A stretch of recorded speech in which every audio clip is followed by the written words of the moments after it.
with a speech entitled Absolutely Shocking.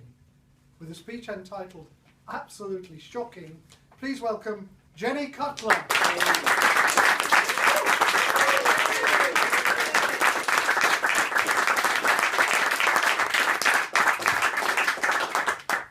Mr. Contest Chair, fellow Toastmasters and guests, hands up anyone here who is easily shocked. Oh my God, shame on you. Well done you, well done you. You should get shocked easily. It's good to be shocked. Being shocked is what changes the world, especially when you talk about it. Learn to be shocked easily. I'm going to give you some help. What shocks me? Well,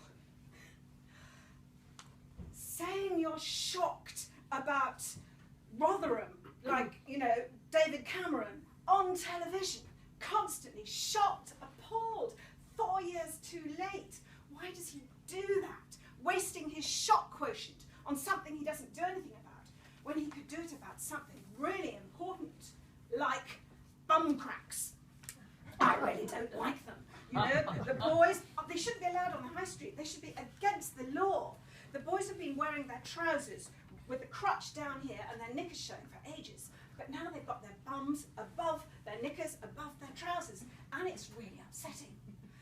I'll tell you what else upsets me, and that's occasionally I see my daughter with no makeup on. Now that's shocking. Get a glimpse of what I look like without makeup on. And then you see people in a smart place like Marlow wearing clothes that should be in the clothes bank, or in the charity shops where we can buy them to go to fancy dress parties. Now that is almost as shocking as seeing a woman as old as me in a short skirt with biker boots who, quite frankly, hasn't got the legs for it. Just how shocking is that?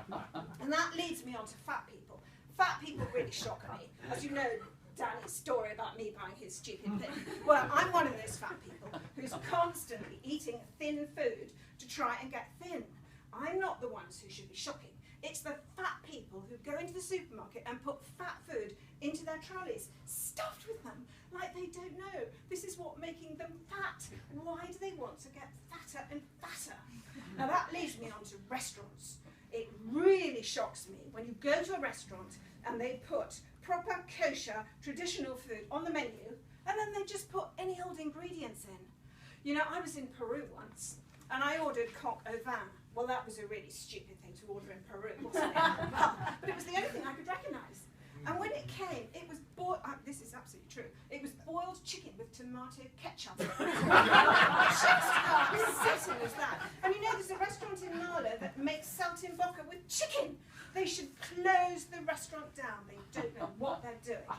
Now that's all about misinterpretation, which leads me on to the English language. I think it's really shocking, you know, there are a lot of people in this country who are not from way back English. They speak loads of languages, and on television they have proper jobs and they can speak English properly.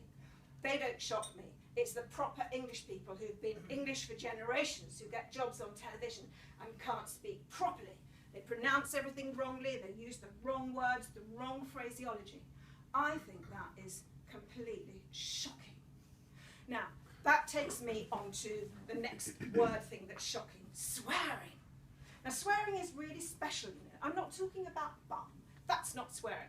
I'm talking about those little 4-letter words, and I only know 2, and they're very special. They should be put on a pedestal and revered and savoured and polished. They are waiting for a special moment to use them, and you should use them sparingly. I haven't used those words for about 4 years. I'm waiting for something that shocking so I can use one of those words. But what really upsets me is that children use them. I mean, some of my friends use them at dinner parties. They throw them all over the table, these really shocking words for no reason at all. And how many of you have seen YouTube with that 2-year-old using that word? Oh, I think that is so shocking. This leads me on to television. There are 3 things I find shocking about television. The first is people who admit in public that they haven't got one. Why can't these people learn? This doesn't impress anyone. It's something to be ashamed of. Keep quiet about it if you haven't got a television. And then there are people who have got a television but tell you they never watch it. Well, just how stupid is that? You know, I know they watch it because it slips out. They watch Come Dancing, they watch Countdown, they watch David Attenborough.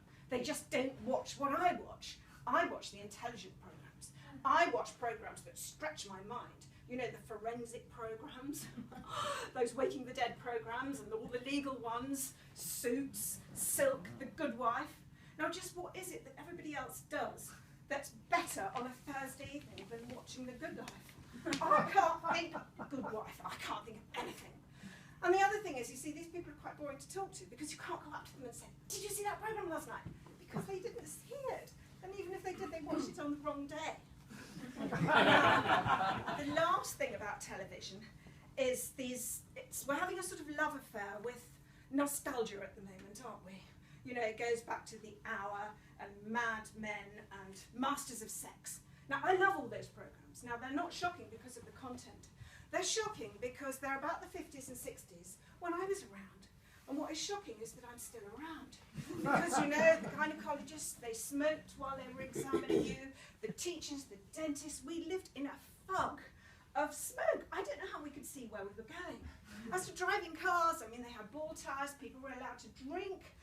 You know, what's worse than that is that people don't actually drink whiskey while they're driving anymore. They do something worse than that. They drink Starbucks cappuccino while they're driving. A pint of boiling hot stuff.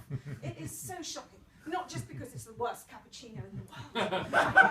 You know, there is one thing even more shocking than that, and that's people who sing while they're driving. I mean, how many of you have been to the cinema recently?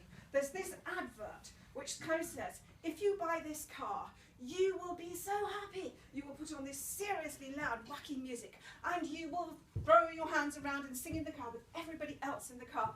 I think this is just so shocking. Please stop doing it. Now, the thing I'm going to end with are the two extremes of the spectrum. There's the young people who are all going up to London, all buzzing away, but they're all talking to somebody who's not there. And when they get there, they're all still, even in the nightclub, they're talking on their mobiles to somebody who's not there. And the only worse thing than that is the old people who will insist on going out to a restaurant and not talking. It's so upsetting for everybody else. Now, if you're old or you've been married as long as me, you make a list of things to talk about in a restaurant. If you can't make a list of things, it means you've got nothing to say to each other. And you really ought to just quit. Either find a restaurant mate or just stay at home, because it's spoiling it for everybody else if you go to a restaurant and don't talk. So if you're not going to do that, just please give up and find somebody else who's more interesting to spend the rest of your life with. I leave you with that shocking statement.